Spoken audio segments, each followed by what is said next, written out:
And hello there. This is Sunday, September the 30th or 29th, I think it is. Either the 29th or 30th.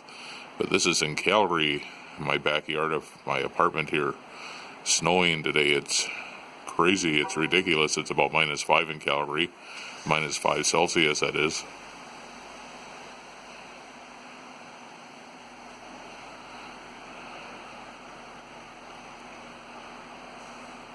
And if you follow the snow, and it's still coming down heavy, we're supposed to have snow all day today.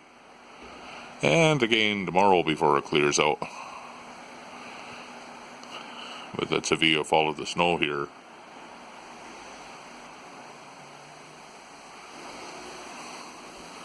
And you can see the patio is clear, so it's heavy wet snow.